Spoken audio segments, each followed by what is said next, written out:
They treated him like trash at a wedding until a private jet landed and revealed the real power behind the family. My name is Harper Quinn, and this is the story of how I was humiliated at my brother's wedding, only to uncover a truth that shattered everything we thought we knew about our family legacy. It began on a brisk spring morning in Oregon. I'd flown in from Chicago wearing the only formal dress I still owned, a navy wrap with a faded hem and a single loose thread trailing behind me like a whisper of my old life. I hadn't seen my family in almost 2 years. Not since the last Thanksgiving dinner when Mom told me I was too intense and too political to sit at the adult table. I should have known then. But I came anyway. Because despite everything, I still wanted to believe that maybe this time they'd see me. The wedding was held on an exclusive vineyard just outside of Ashland. My brother Vincent, the golden child, had chosen a luxury estate overlooking the valley. The kind of place with imported flowers, a live jazz quartet, and champagne chilled in crystal flutes. Everyone was dressed to impress floor-length gowns, Italian suits, monogrammed cufflinks. I stepped onto the stone path, heels uneven on the gravel, and immediately felt like I had wandered into the wrong movie. No one greeted me, not a single glance. Even the waiter handing out wine skipped right past me. My reflection flickered in the glass doors, wind-blown hair, no makeup, a pair of freckles that never seemed to fade. I looked like someone who had RSVP'd to the wrong wedding. Then I saw my mother. She made her way toward me like a silent judgment wrapped in satin. Her eyes scanned me from head to toe. "You look," she said, pausing like it physically pained her. "Fine." Then she turned away to greet a woman wearing 6-inch stilettos and a diamond brooch shaped like a falcon. I didn't come to start a fight. I didn't come for attention. I came because in some tangled, broken part of me, I still thought I was part of this family. That maybe they missed me too. I looked for Vincent. He stood near the olive trees, glass of bourbon in one hand, his fiancée's waist in the other. He didn't even glance at me. He hadn't returned my last 3 calls. So I stood there, the outsider in my own bloodline, pretending to check my phone just to look busy, just to not look abandoned. And then a black town car pulled up. Slow, quiet. Out stepped Grandpa Eli, 84, bent with age, but sharp-eyed and wearing the same brown wool suit he wore to my high school graduation. When he saw me, he didn't hesitate. He didn't scowl or look surprised. His face lit up. "Harper," he said, voice raspy but warm, "you're the only one I came for." That one sentence, those 8 words, were the first kindness I'd received all day. And yet no one else came to greet him. No family member helped him out of the car. No usher led him to a seat. He was invisible, just like me. We walked together hand in hand toward the reception patio. His steps were slow. Mine matched them. And when a staff member finally noticed us, he didn't smile. He simply checked a clipboard and pointed. "His seat's over there." And that's when I saw it. A single plastic chair, placed near 2 trash bins, next to the heat vents behind the catering tent.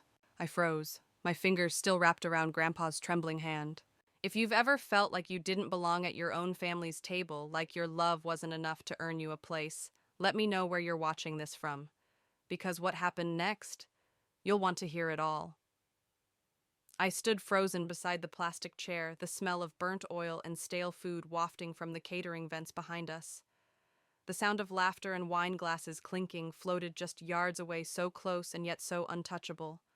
My stomach twisted as I turned to the staffer who had waved us here. "There must be a mistake," I said, trying to sound polite. He shrugged. "This is what the chart says. Family overflow seating." Family overflow. Like Grandpa was luggage someone forgot to pack properly. I looked at him, at Grandpa Eli, sitting slowly, hands on his knees. He didn't complain. He didn't sigh. But something in his eyes dimmed like a flame tamped down too many times. I bit the inside of my cheek and turned away, scanning the patio for anyone who might care. That's when I saw my mother standing not far from the main arch, adjusting the clasp of her bracelet like she was preparing for a photo shoot. I walked up fast. "Why is Grandpa sitting next to the trash bins?" Her eyes flicked past me as though I were part of the landscape. I told him he wouldn't enjoy himself, but he insisted. I swallowed. He came all this way. Then he should be grateful to be included. "He's not some charity case, he's your father." My mother turned to me slowly, her voice a low hiss. "That old man will ruin everything. The way he walks, the way he talks, the way he eats. This is Vincent's day. I won't let him embarrass us." I stared at her, really stared. Her designer dress, her Botox-stilled face, her carefully manicured cruelty. He's not embarrassing. You are, I said softly, and walked away. But my fists were clenched, jaw locked. The sun bore down on me as I drifted toward the edge of the gathering again, back where the ceremony chairs were being arranged in neat rows. I sat at one silent, hands folded. I could still see Grandpa's slouched shoulders from across the garden, his hands trembling just slightly as he tried to hold a napkin against the breeze. I waited, I watched, I said nothing. But something inside me was boiling. At first I thought I'd let it go, just get through the day, disappear quietly back to Chicago, back to my little apartment and quiet disappointments. But the longer I sat, the more I thought of the birthday parties they forgot, the family vacations I was never invited to, the way they said my name like it was an inconvenience.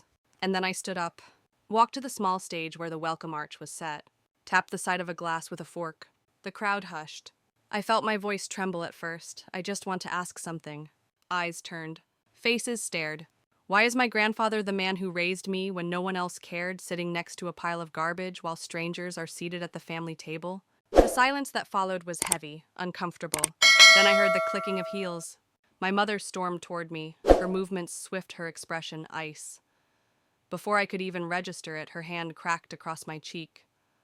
The sting lit up my face like fire. Gasps echoed across the garden. "You ungrateful little brat," she spat. "You don't belong here." And then, as if on cue, she turned to a waiter. "Escort her out." I didn't argue, I didn't cry. I just nodded, turned, walked, heels catching in gravel dress, dragging against the dirt. No one stopped her. No one followed me. Vincent turned away. My father adjusted his cufflink and pretended to study the wine menu. But Grandpa stood up. He didn't shout, he didn't scold. He just walked slowly to meet me halfway. Then, without a word, he slipped something into my hand. It was soft, familiar. I looked down. A green silk handkerchief frayed at the edges, stitched with a faded silver H. "Harper?" I held onto it like a lifeline. I kept walking until I reached the stone bench beneath the olive trees. And I sat there, wind brushing my face, hand curled around that cloth like it was all I had left. Because in that moment it was. And still, the wedding music played behind me like nothing had happened. But something had shifted. Something had cracked. I just didn't know yet how deep the fracture ran. The sky had begun to change, casting a golden hue over the olive trees, but I barely noticed. I sat on that stone bench like it was the only solid thing in a world unraveling around me. The handkerchief still lay folded in my palm, its threadbare softness clutched so tightly I could feel the letters pressed into my skin. I didn't cry. I didn't speak. I just breathed slow and shallow as if I were trying not to wake the rage that curled like smoke beneath my ribs. Then I heard it. Not music. Not footsteps. But something deeper. A low, distant rumble that didn't belong to the wedding playlist or the echo of conversation. At first I thought it might be thunder, though the sky was cloudless. But the sound grew closer, clearer. Tires. Not gravel tires. Not rental cars. No. Something heavier. A black Rolls-Royce slid into view at the far end of the estate, moving with the grace of something that knew it didn't need to hurry to be noticed. Behind it, two smaller SUVs trailed in quiet formation, their windows dark, their engines humming like a threat veiled in silk. I froze. The air changed. Even the birds paused. The driver stepped out, uniformed, polished. With precise movements, he opened the rear passenger door. And then he stepped out, Grandpa Eli. Not slouched, not frail. Upright, composed, radiating a presence that belonged in boardrooms and negotiations, not beside a trash bin behind a catering tent. He wore a different suit, now tailored charcoal gray with a black pocket square. His shoes shone like lacquer, his silver hair combed back beneath a pair of polished sunglasses. Two men in dark suits exited the SUVs and flanked him like a silent security detail. They didn't speak, they didn't smile, but their eyes moved like soldiers measuring everyone, everything. And Grandpa, he saw me. He stopped at the edge of the stone path and removed his sunglasses. "Well, sweetheart," he said, his voice stronger than I'd heard in years, ready to shake things up. I stood slowly, the gravel crunching beneath my heels. My heart pounded against my ribs like a warning bell. "What's going on?" I asked, still holding the handkerchief in one hand. Grandpa just smiled, not wide, not warm, but something knowing, something resolute. He gestured toward the reception tent. And that's when I noticed it, the sudden tension in the air. 3 servers at the gate stood still, eyes wide. One reached for his walkie-talkie, then paused, hand hovering mid-air. Another whispered something to the third. The tallest of them quietly unlatched the side gate, the very one I'd been shoved through moments earlier. Grandpa didn't break stride. He offered me his arm. "Let's see if your brother remembers who actually owns this land." "Wait, what?" I blinked at him. He didn't answer, just kept walking. And slowly, the realization clicked like a key turning in a lock I never knew existed. We weren't just crashing the party, we were reclaiming it. Because this wasn't just a vineyard rental. This wasn't some overpriced wedding venue off a luxury app. This was his. This land, these vines, this empire, it had never belonged to them. And if what I suspected was true, it might not even belong to Vincent anymore. I walked beside him, my pace matching his. Behind us, the men in suits moved like shadows. I could feel the weight of every step, every buried memory, every holiday, where I'd been told to sit at the kids' table. Every year, I'd been erased from family photos, without explanation. As we neared the edge of the main courtyard, I heard the sound of a microphone crackling. A toast was underway. My mother's voice, high and proud, praising Vincent's accomplishments, his ambition, his vision for the family legacy. I felt bile rise in my throat. Grandpa didn't react. He simply signaled his team to open the side doors. I ducked behind the hedge of potted olive trees. Dozens of heads turned. Conversations stopped mid-sentence.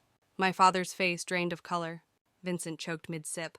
And my mother, she froze mid-sentence, the mic still in her hand, her lips parted but silent.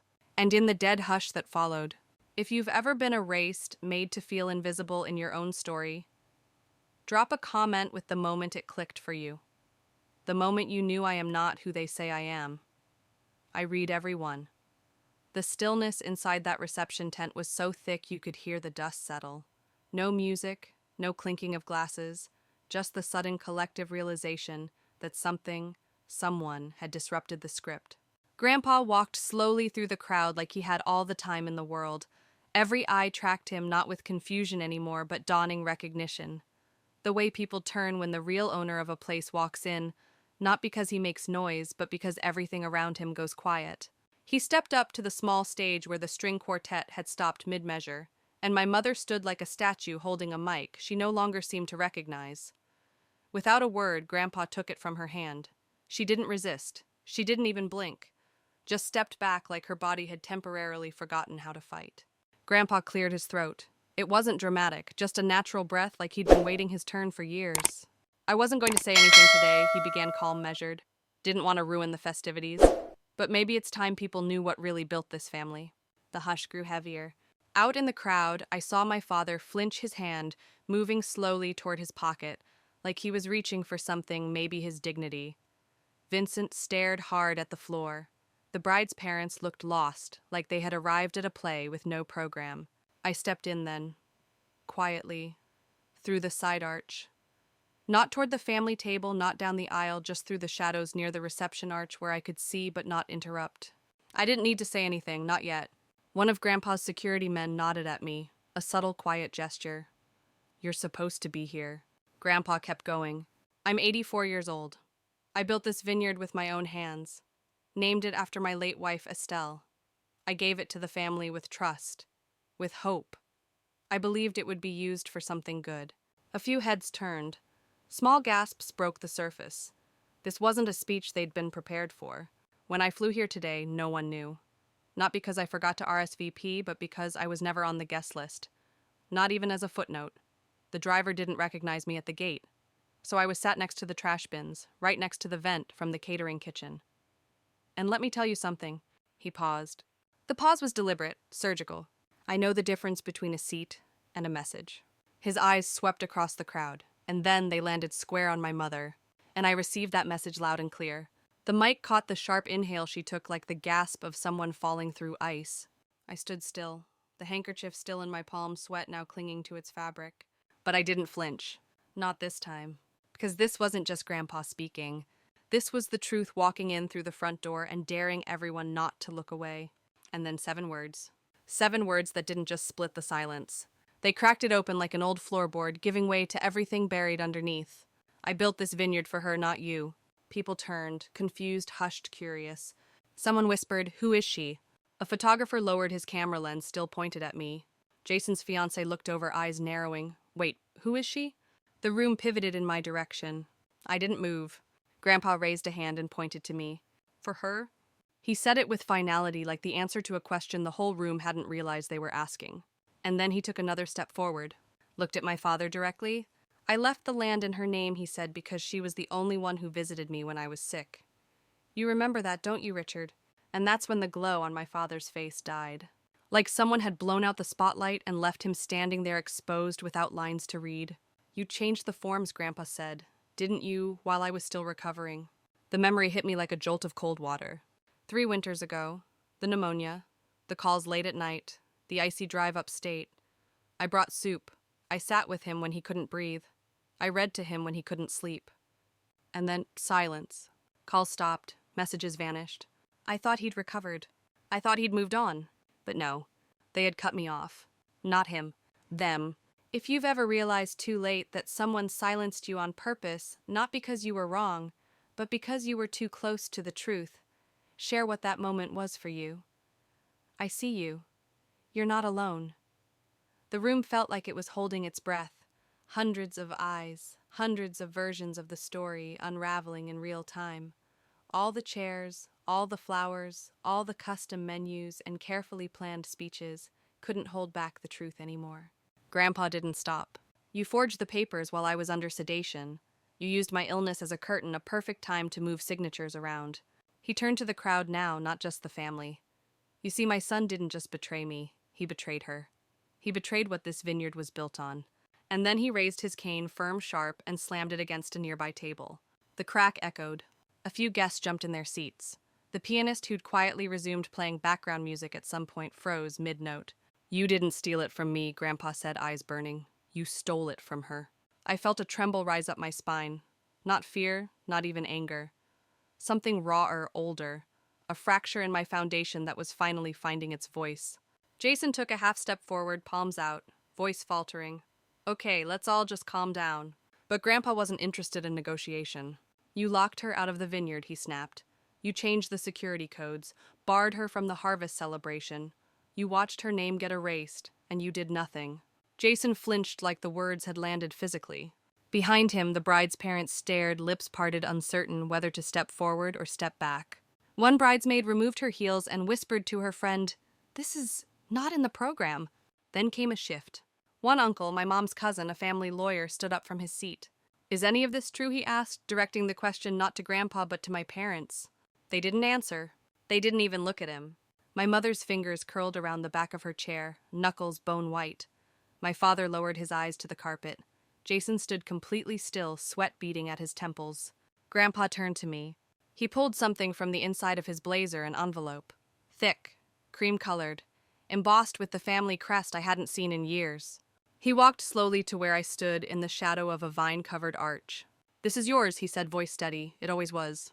He handed me the envelope with both hands. I took it carefully, like it might break if I blinked. I didn't open it. Not yet. Jason's voice cracked through the tension. "That's not legal. He changed it after the fact. The courts." "Check the date," I said quietly, fingers brushing the top edge of the envelope. I turned it slightly. 2 months before Grandpa's hospitalization. 2 months before the pneumonia. Before the silence. Before everything stopped. Grandpa's voice rose not loud but thunderous. "You told the lawyer I was mentally unfit. You submitted forged medical records. You had me declared incompetent behind my back." Another gasp. Even the wedding planner, hiding near the edge of the tent, visibly recoiled. "I wasn't senile," Grandpa said. "I was sedated, recovering, vulnerable. And that's when they took everything." He looked toward the crowd, pausing to let it sink in. "But you," he said, turning back to me. "You came. You read to me when I couldn't sleep. You held the phone to my ear when I couldn't speak." I blinked hard. The room swam for a second. It wasn't about money. It never had been. It was about being seen, being chosen. Not as a backup, not out of guilt, but because I mattered. Jason's fiancée Lily turned to him. "Is that true? Did you know?" Jason didn't answer. He stared at his shoes like maybe the answer had fallen somewhere beneath them. And then I heard it. A small voice, a whisper but clear. "I saw her with him at the farmer's market last fall. He held her hand like a daughter." All at once the crowd became a courtroom. Gasps, murmurs, shifts in allegiance. People pulling their phones out, pretending to check messages just to avoid looking at anyone. If you've ever watched a room full of people finally see you not for who they wanted you to be, but for who you always were, Tell me in the comments. That moment matters. You matter. The whispers grew louder, forming an undercurrent of disbelief and revelation. I stood rooted in place, the envelope trembling slightly in my hand, heart thumping as if it knew something my mind still refused to fully grasp. And then Grandpa did something none of us expected. He turned slowly toward the officiant, the man hired to lead Vincent's carefully planned vows, and gave him a single nod. "Cancel the wedding?" he said, his voice firm, controlled, unyielding. "This family needs a reckoning first." The officiant's hands shook visibly as he closed the leather-bound vow book. It shut with a sound that felt impossibly loud in the suffocating silence. "Are you sure, sir?" he asked softly, eyes darting nervously to Vincent and then to my parents. Grandpa didn't hesitate. No vows today, no promises made on broken ground. Lily's hand flew to her mouth, her mascara already streaked beneath wide, panicked eyes. "Vincent, what is happening?" she cried softly, voice breaking. Vincent didn't answer. He couldn't. His face was locked between disbelief and dread, a man suddenly stripped of everything he'd assumed was his birthright. All around us, guests shifted uncomfortably, dresses rustling against chairs. No one met each other's eyes. It was as though the air itself had changed into something stifling, impossible to breathe. I stood motionless, arms rigid by my sides, watching as the carefully staged wedding collapsed into chaos around me. Grandpa stepped forward once more, louder this time, projecting his voice clearly. "Some of you may have heard whispers, so let me speak plainly." From his jacket pocket, he pulled out a thin folder, worn at the edges, held together by a single rubber band. Carefully, deliberately, he placed it down on a nearby table, flipping it open. "After my medical records were sealed without my consent, I hired someone, a private investigator. He found more than I ever imagined." A ripple of tension moved through the crowd, eyes fixed now on the photographs Grandpa laid out with surgical precision. "These," he said, tapping the images gently, "were taken 3 months ago. Midnight, surveillance stills. People leaned forward, some craning their necks. One image clearly showed my father Richard entering a building I recognized as our family lawyer's office. Another showed him again, same location, different night. And next to those images, a copy of a signed affidavit declaring Grandpa mentally incompetent, the signature shaky and obviously forged." My breath caught. I raised my eyes to Vincent's face. "You knew?" I asked, barely above a whisper. He flinched, took a small, hesitant step forward. "Harper, I didn't." "You changed the security codes," Grandpa's voice cut through sharply. "You locked her out of this vineyard. You erased her name from the family legacy. And you say you didn't know?" Vincent's expression shattered, guilt and panic merging across his face. "I didn't know they'd go that far. I swear." "You knew enough," Grandpa interrupted, each word like a nail driven home. "Enough to watch your sister be erased from our history without saying a single word." Jason stepped backward, one hand gripping a table for support, the other wiping sweat from his brow. Grandpa wasn't finished. "You thought you could bury the truth, bury her. But let me tell you, truth doesn't stay buried. And neither do the people who matter." Then he raised his gaze, meeting the crowd, his voice clear and unbroken. "Harper was the only one who stayed when I needed family most. She was there. You weren't." My chest tightened. All those years of believing I was too much, too sensitive, too inconvenient, shattered by the realization that it had never been my failing. It had always been theirs. Grandpa turned to me, eyes gentle, despite the fury in his voice. "They disowned you out of pride, Harper. But today your name is the only one strong enough to hold this family together." I felt the heat of tears behind my eyes, but refused to let them fall. Not now, not here. And I looked around. People avoided my gaze, whispering among themselves, scandalized and uncertain. My family stood stunned and speechless, strangers to me now more than ever.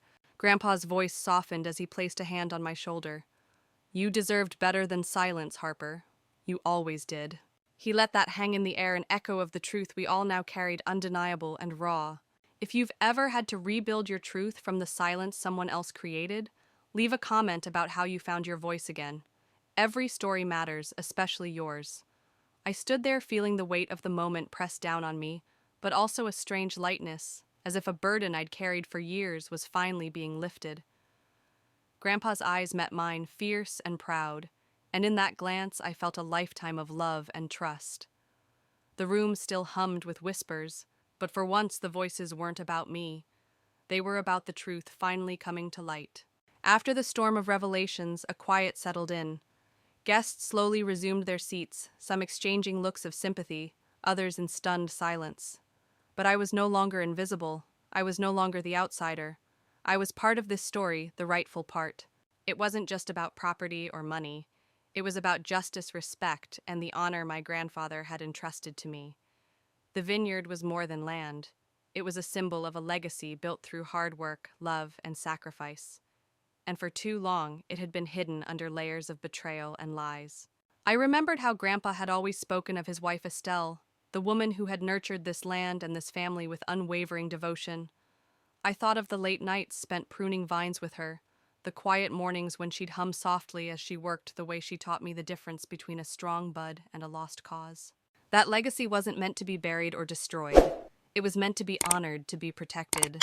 I carefully opened the envelope Grandpa had given me earlier.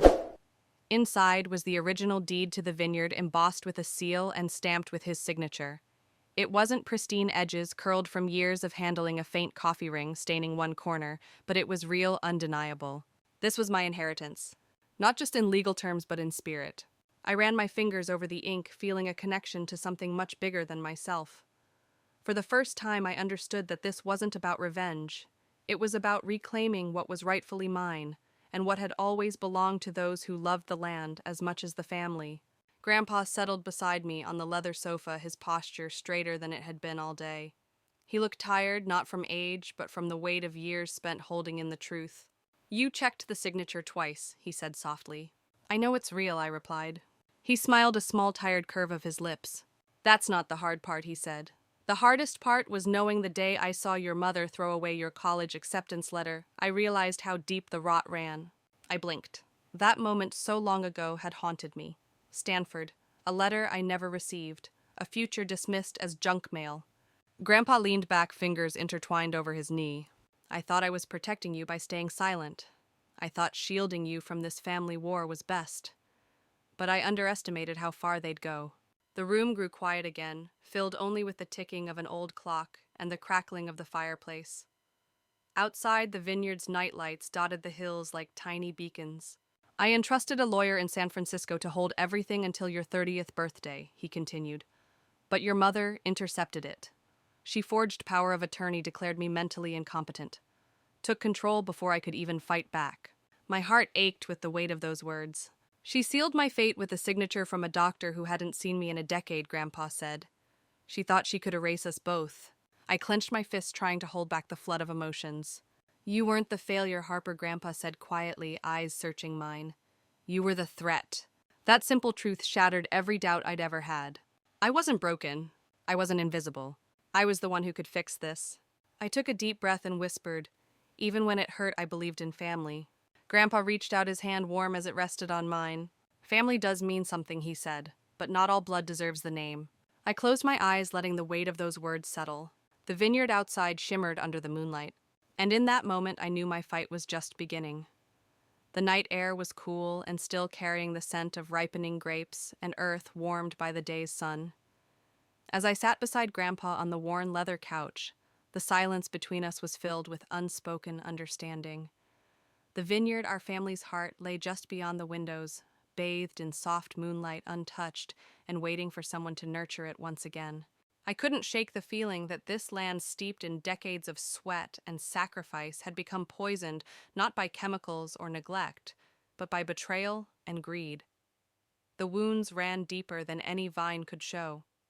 Yet sitting there, hand in hand with the man who had built this legacy from scratch, I realized I had a choice: to let the bitterness consume me, or to fight for restoration, not just of the vineyard, but of the truth and honor it represented. I glanced at Grandpa, his eyes reflecting the moonlight. "What now?" I asked softly. He smiled, a rare, genuine smile. "Now we reclaim what's ours, not through anger but through truth and care. This land deserves that much." Together we rose and walked outside, following the gravel path that led to the heart of the vineyard. Rows upon rows of grapevines stretched out their leaves, rustling gently in the night breeze. It was a sacred place, and I felt the weight of generations in every step. I remembered my grandmother Estelle, how she had taught me to prune vines before I even learned to drive. Her hands rough yet gentle, guiding mine as she hummed old songs. Her love for this land was a quiet kind of fierce, a determination that had survived storms and seasons of hardship. As I ran my fingers along the leaves, I thought about the future, about rebuilding not out of spite or revenge, but out of love and respect, about honoring her memory by creating something real and lasting, something pure. The next days were a whirlwind. I pored over old sketches and notes my grandmother had left behind, plans for expanding the vineyard, new labels she dreamed of creating, simple, authentic, beautiful. Mateo, a longtime family friend and loyal worker, became my steadfast ally. He showed me hidden corners of the estate, helped me understand the machinery and process, and together we mapped out a plan to restore the vineyard's glory. But as the days passed, I knew the fight wasn't over. My mother and Vincent hadn't vanished quietly. They were already plotting their next moves, eager to claw back control and silence me again. Their greed was fierce, and their pride even fiercer. Yet I was different now. I wasn't alone. I had Grandpa's trust, the truth on my side, and a fire inside that no amount of betrayal could extinguish. One evening, as the sun dipped behind the hills and the vineyard glowed under the fading light, I gathered a small group of friends, neighbors, and loyal workers for a simple celebration. No photographers, no scripted speeches, just people who believed in this land, in the legacy it represented, and in the promise of what it could become. I wore a plain navy dress, the kind my grandmother would have approved of, and a grapevine brooch that had belonged to her, worn but precious. We toasted to resilience, to roots that held through storms, to the quiet strength of love and truth. And for the first time in a long time, I felt home. If you've ever had to build something beautiful from the ruins of a broken past, share your story below. We're stronger when we heal together. The days following that small gathering were filled with quiet determination. Word spread slowly but surely that the vineyard was no longer a place of conflict, but one of renewal. Neighbors began stopping by, curious and hopeful. Longtime workers returned, offering smiles and steady hands. Even the mayor, known for his worn boots and practical advice, showed up one afternoon bringing a bottle of vintage wine older than I was. But then one evening, as the sun dipped low, casting long shadows over the rolling hills, a sleek black SUV pulled into the gravel driveway. The air shifted, tension folding itself into the night like a gathering storm. Grandpa stepped out, leaning on his cane, every tap against the stone path ringing with the weight of years. His suit was old, but pressed, his eyes sharp, unwavering. He didn't speak at first, just nodded at me, a silent reminder that the fight wasn't over. Together we walked to the wooden platform near the pergola, where Mateo adjusted the microphone. Raising his glass, Grandpa spoke with deliberate strength. "This vineyard isn't mine anymore. It belongs to Harper, not because of blood, but because she remembers what it means to love this land." The crowd around us stirred, murmuring in surprise and awe. I felt a rush of pride and warmth, despite the lingering ache from battles fought behind closed doors. But not everyone was pleased. Vincent arrived later that night, his expression tight and calculating. He wore a stiff navy jacket that didn't quite fit, and his eyes scanned the property like it was a business ledger. My mother followed, dressed in beige, her lips pursed, her gaze cold as ice. "Kais," she said, passing by with a dismissive nod. "Nice little gathering. Don't get too comfortable." I met her eyes but said nothing. I wasn't there to argue. They mingled, looking for allies, for weaknesses, but no one seemed interested. People stayed where they were, discussing the new equipment, complimenting the rosemary planting near the fence. This was no longer their stage.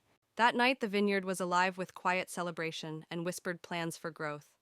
I felt rooted in a way I never had before. Suddenly the atmosphere shifted again. Another black vehicle approached, its headlights cutting through the dusk. Grandpa motioned for Mateo to help him out, but waved him off with that same determined glint I remembered from childhood.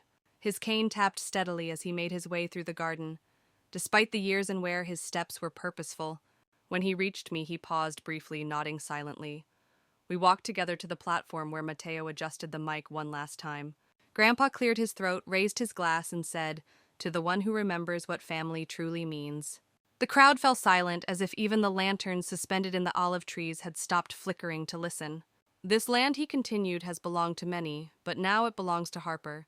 Not because of name or blood, but because she never forgot its soul." Vincent scoffed, stepping forward with a harsh bark. "You can't do that. This is family property. You can't just give it away." Grandpa turned slowly, unshaken. "Watch me." From the back, a man in a gray suit stepped forward, Mr. Landry, the estate lawyer. He confirmed with calm certainty, "Everything has been finalized. The deeds were transferred 3 weeks ago. It's irrevocable."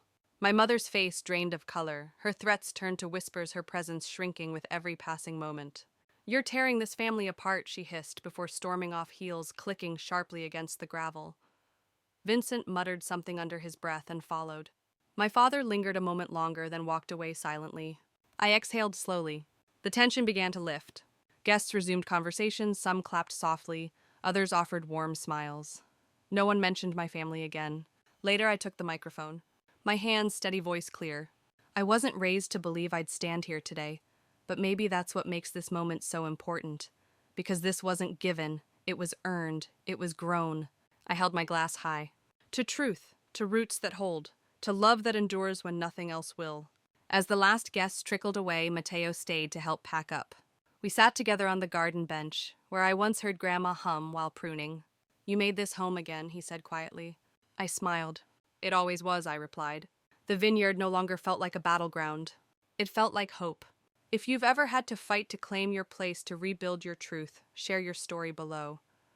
Together we find strength. Morning came slowly over the vineyard, casting soft rays of light through the olive trees and gently waking the land. The dew clung to the leaves like tiny jewels sparkling in the dawn, as if the earth itself was celebrating a new beginning. I walked the familiar paths, each step stirring memories of summers past, of laughter, lessons, and love, and I felt a strange sense of calm settle over me. But beneath that calm was a simmering fire, fueled by the knowledge that the battle for this land was far from over. Though the deeds had been transferred and the truth exposed, the scars left by betrayal were deep, and the people who caused them were still near. That day, I sat with Mateo in the old barn that had once been the heart of the vineyard's harvest operations. Dust danced in the slanting sunlight as we went through faded blueprints and handwritten notes left by Grandma Estelle. Her meticulous plans for expansion, her vision for a label that honored the land and the family legacy, all waiting to be brought back to life. We talked for hours, sketching ideas for new vineyards, planning events that would bring the community together, and discussing ways to rebuild trust with those who remained skeptical. Mateo's steady presence was a balm, his loyalty a reminder that not all ties were broken beyond repair. Yet, as hopeful as we were, the past kept knocking at the door. Late that evening, my phone buzzed a message from an unknown number. Mateo had found something unsettling, a set of emergency cleaning protocols recently approved by my mother's signature detailing chemical treatments for the fermentation tanks. I felt a chill as I realized someone was trying to sabotage the very essence of what Grandma had built. Determined not to let history repeat itself, Mateo and I slipped into the fermentation chamber under the cover of darkness. The sharp, acrid smell of industrial solvents hit us immediately, a harsh chemical sting that clung to the air. Foam coated the edges of massive steel tanks, one of which hissed softly as if alive. "This isn't normal," Mateo whispered. We discovered footage showing Vincent entering the chamber late at night, twice, accompanied by shadowy figures. He poured something into the tanks, an act that threatened to ruin the last batch of wine Grandma had helped blend before her passing. A sense of betrayal burned hotter than the fumes. Vincent had offered Mateo a bribe to keep silent, but Mateo refused, choosing loyalty to the vineyard and its true legacy over family greed. I took photos, documented everything, and felt the weight of responsibility settle on my shoulders. This wasn't just about property anymore.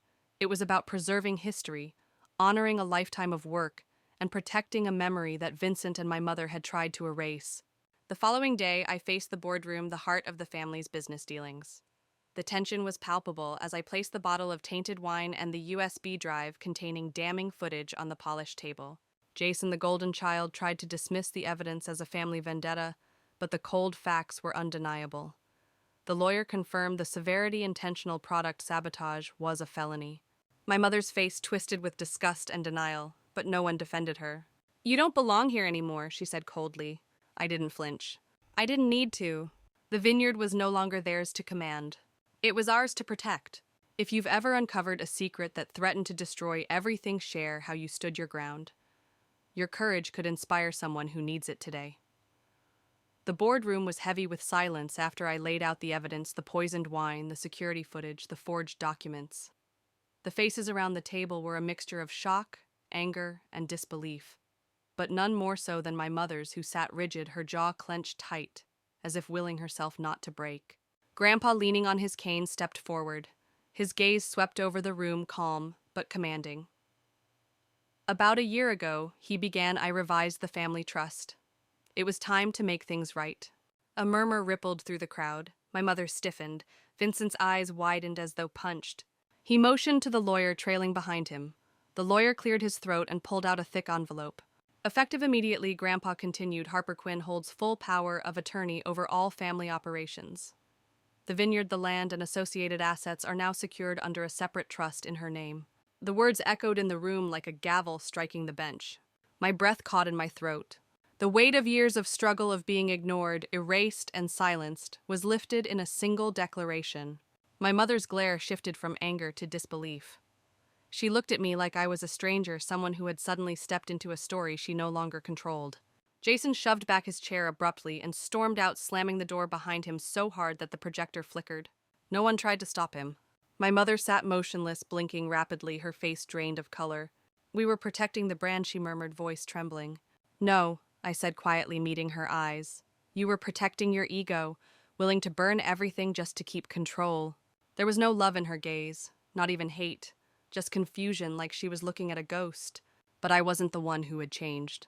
After everyone left, I lingered in the room, surrounded by silence. The storm had passed, but its bitter aftertaste lingered in the corners. I gathered the wine bottle, the legal documents, and my grandmother's folded vineyard sketches, the quiet reminders of why this fight mattered. The evening light stretched long over the hills as I stepped outside, holding these pieces of my history close to my chest. I didn't head to the house. Instead, my legs carried me down the winding path behind the fermentation barn to the garden my grandmother had tended with loving hands. The gravel crunched under my boots as I reached the bench where she used to hum while pruning vines. I could almost smell her citrus-scented soap, feel the warmth of her hands guiding mine as I learned the difference between a strong bud and a lost cause. The garden hadn't changed, but I had. Kneeling beside an old vine, I dug through the dry earth with my fingers and uncovered a rusted tin box. Inside was an envelope wrapped in linen, sealed with the unmistakable handwriting of my grandmother. I opened it slowly, reading her words, words of strength, love, and belief in me when no one else did. This land doesn't belong to the loudest, she wrote. It belongs to the one who loves it back. For the first time in years, I felt not just accepted, but seen. I folded the letter carefully and held it to my heart. And in the whisper of the wind through the vines, I heard her humming once again. In the days that followed, the vineyard slowly began to bloom again, not just in flowers and fruit, but in hope and purpose. Word had spread that the land was no longer a battleground, but a place of restoration, and people started to return. Old neighbors, longtime workers, and friends of my grandmother came back to offer their hands, their hearts, and their memories. Among them was Mateo, who had stood with me from the very beginning. His quiet strength was a steady anchor amid the storms. Together we planned how to breathe new life into the vineyard, mapping the rows where wild roses once bloomed, designing labels that honored my grandmother's vision, and restoring the irrigation lines she had so carefully marked in red ink years ago. But the peace was fragile. My mother and Vincent had not disappeared into the shadows. Their presence lingered like a cold wind, and their intentions remained clear to reclaim what they believed was theirs by right. One evening, as twilight painted the sky in shades of purple and gold, Mateo received a call from an old employee. A new threat loomed, a plan to dump chemical agents into the fermentation tanks, threatening to ruin the next batch and erase years of hard work. Determined not to let history repeat itself, Mateo and I slipped into the vineyard under the cover of darkness. The pungent smell of industrial solvents hit us instantly, a harsh, acrid scent that stung our lungs and made our eyes water. Inside the fermentation chamber, foam clung to the edges of massive steel tanks. One hissed softly, a sound like a warning. We watched security footage that showed Vincent entering the facility late at night, accompanied by shadowy figures. He poured an unknown substance into the tanks, the last batch of wine my grandmother had helped craft before she passed. Mateo handed me a sealed bottle from an untouched batch, the last pure vintage. The weight of betrayal was heavy in the room. Vincent had offered Mateo money to stay silent, but Mateo had refused, choosing loyalty to the vineyard over family ties. The next day, I presented the evidence to the board, placing the poisoned bottle and the USB containing the footage on the table. The room fell silent. Jason attempted to dismiss the accusations as a family dispute, but the facts were undeniable. The lawyer confirmed the severity product sabotage was a felony.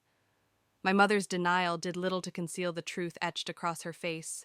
"You don't belong here anymore," she said coldly, but I no longer feared her words. I was no longer the outsider. The vineyard was no longer theirs to control. It was ours to protect. And in that moment, I felt the weight of the past lift ever so slightly, replaced by a growing flame of hope. If you've ever stood at the edge of destruction and chosen to protect what matters, share your experience below. Together, our voices are a force for change. The small gathering that evening was unlike any other event the vineyard had ever hosted. No grand decorations, no rehearsed speeches, no press photographers waiting to capture every moment. Instead, it was a simple celebration of community and resilience, an intimate circle of people who had remained loyal to the land and its true legacy. Neighbors who had lived near the vineyard for decades brought homemade bread and cheese. Workers who had been part of the family for years offered their stories and support. The mayor showed up wearing his usual khakis and worn boots, carrying a bottle of aged wine older than many of us. Their presence was a quiet affirmation that this place was more than just property. It was a living, breathing symbol of history and hope. I wore a modest navy dress that evening, nothing flashy or designed to impress. But pinned to my chest was a grapevine brooch that had belonged to my grandmother, worn and slightly tarnished, but precious beyond words. It was a reminder of where I came from and what I was fighting for. As I poured wine and passed around plates of fresh rosemary focaccia, I felt a sense of grounding I hadn't known in years. My hands moved steadily, my smile gentle but real. Inside, I was holding my breath not out of fear, but out of disbelief at how far we had come. Then through the crowd, I spotted them, my parents and Vincent. They arrived quietly, as if hoping the place still belonged to them. My mother's expensive beige dress clung tight around her collar as she walked with deliberate steps, her gaze cold and calculating. Vincent looked stiff in his ill-fitting navy jacket eyes, scanning the land like numbers on a ledger. "Kais," my mother said coolly as she passed by. "Nice little gathering. Don't get too comfortable." I met her gaze steadily but said nothing. This wasn't the time for arguments. They mingled with the crowd, but it was clear no one was interested in impressing them. People stayed where they were, discussing the new equipment we had brought in, asking about the recent planting of rosemary near the fence line, or complimenting the fresh-cut lavender bouquets. This was no longer their stage. The night deepened, and as the sun dipped behind the hills, a black SUV pulled into the gravel driveway. The air shifted once again. Grandpa emerged, his cane tapping steadily on the path, his suit old but pressed his hands strong despite the years. He nodded at me, a silent affirmation that the fight we had started was not yet finished. We walked together to the wooden riser by the pergola, where Mateo adjusted the microphone one last time. Grandpa cleared his throat and raised his glass. To the one he said firmly, who remembered what family is supposed to mean. A hush fell over the crowd. Even the lanterns strung between the olive trees seemed to stop flickering. "This vineyard doesn't belong to me anymore," he continued. "And it hasn't for a while. It belongs to Kais, not because of her name, not because of blood, but because she remembered how to love this land and the people who built it." My throat tightened. I could feel the weight of his words settling deep inside me. Vincent scoffed loudly, stepping forward with a bark. "You can't do that. This is family property. You can't just give it away." Grandpa turned slowly, unfazed. "Watch me." A man in a gray suit stepped forward from the crowd. Mr. Landry, the estate lawyer. His voice was calm, steady. "Everything has already been finalized. The deeds were transferred 3 weeks ago. It's done. Irrevocable." My mother's face drained of color. She looked around the garden as if it were closing in on her. "This is ridiculous," she hissed before storming away, her heels clicking sharply on the gravel. Vincent muttered something under his breath and followed her. My father lingered a moment longer, then quietly left as well. The guests slowly returned to their conversations. Some clapped softly, others offered warm smiles. No one mentioned my family again. Later I took the microphone. My hands didn't shake, my voice was steady. "I wasn't raised to believe I'd ever stand here," I said. "Maybe that's what makes this moment so important. Because this wasn't handed to me, it was planted. It grew." I raised my glass. to truth, to roots that hold, to love that endures.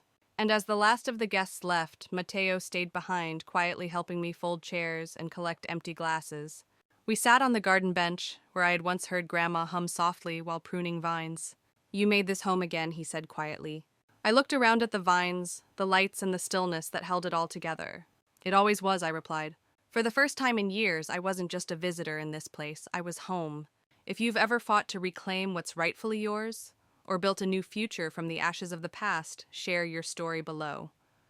We're stronger together." The vineyard by day was a symphony of light and shadow. The rows of vines stretched out beneath the warm sun, their leaves shimmering like emeralds kissed by gold. As I walked through the fields, I felt the pulse of the earth beneath my feet, the stories of those who had tended this land for generations, whispering in the breeze. The wounds of the past still lingered, but with every new bud, every fresh leaf, there was hope for healing. Mateo and I worked side by side, repairing trellises, pruning the vines, and planning the new layout inspired by my grandmother's meticulous sketches. Each evening, we sat under the stars discussing dreams and strategies, how to honor the legacy while making it our own. The plans for a new wine label, simple, authentic, and elegant, began to take shape. A tribute to the woman who had poured her heart into this land, and to the strength that had kept it alive, despite everything. But even in this newfound peace, there was a shadow looming. My mother's attempts to regain control were relentless legal challenges, whispers of defamation, and attempts to sway workers who remained loyal to us.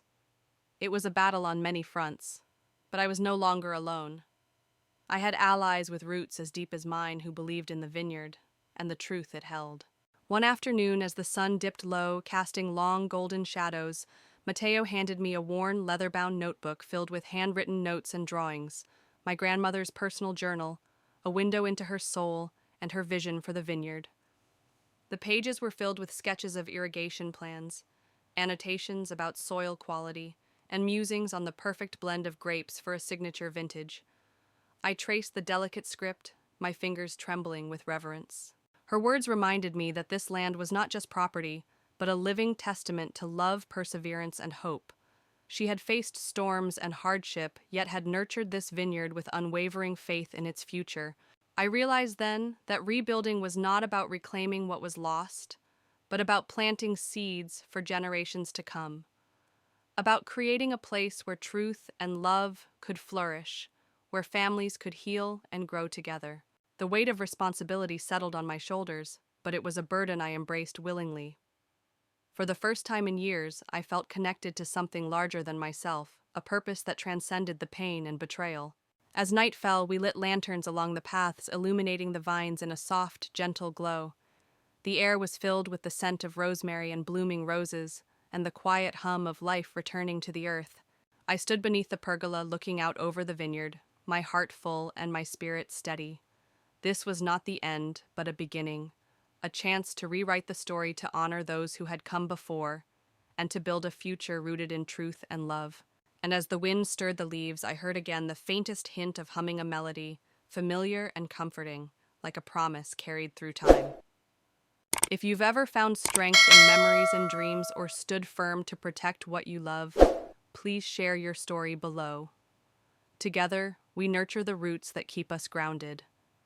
The evening air was calm and still as we gathered beneath the pergola, soft lights hanging from the olive trees, casting a gentle glow over the vineyard. The crowd was smaller than the grand weddings of the past, but every face shone with warmth and hope. Grandpa raised his glass slowly and with purpose, his voice steady and clear. "To the one who remembers what family truly means." The words hung in the air as if they carried the weight of generations. My throat tightened as I felt the depth of those simple yet profound words.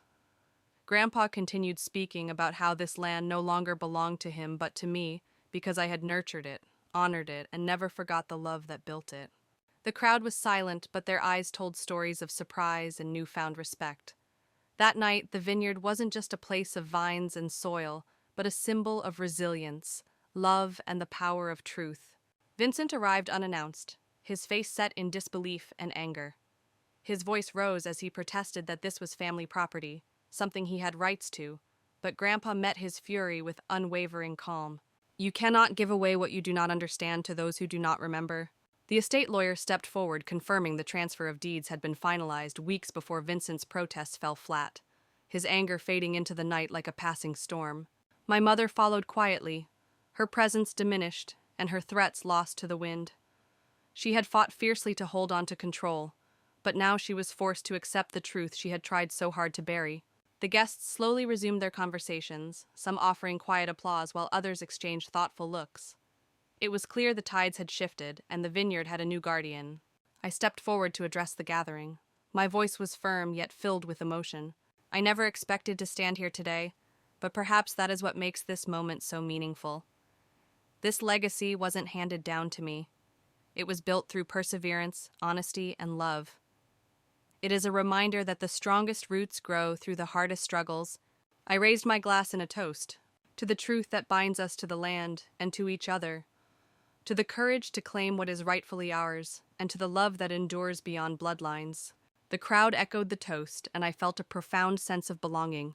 Later, as the last guests departed, Matteo and I sat quietly on the garden bench beneath the stars. The soft rustling of leaves was the only sound as we reflected on the journey from darkness to light. "You've made this place home again," Matteo said quietly.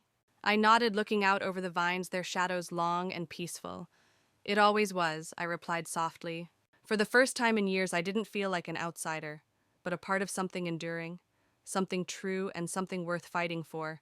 If you've ever found your place by standing tall through hardship, if you believe in fighting for your truth and your home, please share your story below. Together, we build a future rooted in courage and love. As the vineyard settled into the quiet embrace of night, I found myself alone among the rows of grapevines beneath a sky awash with stars. The air was cool and fragrant, carrying the faint scent of earth and rosemary. I touched the small plaque we had placed beside the main vine, a simple brass marker etched with the words, "For Estelle, for those who bloom after being buried." The journey had been long and fraught with pain, betrayal, and loss. But here, in this sacred place where generations had toiled and dreamed, I finally felt peace. Not because the wounds were gone, but because they had found a resting place. Truth had been spoken. Justice had begun. I closed my eyes and listened. Somewhere in the breeze, I thought I heard the faintest melody, the soft humming of my grandmother's voice carried on the wind like a blessing. It was a sound that reminded me that love endures beyond time, beyond hardship, beyond even the deepest scars. This land was no longer just a vineyard or a family estate. It was a testament to resilience, to the power of standing firm in one's truth. It was a home reclaimed not through vengeance, but through courage, grace, and an unwavering commitment to what matters most. And as I breathed in the cool night air, I knew this was only the beginning. A new chapter rooted in the past, but reaching toward a future filled with hope and healing. If you ever find yourself fighting to reclaim your place, to honor your truth, or to protect what you love, remember you are not alone.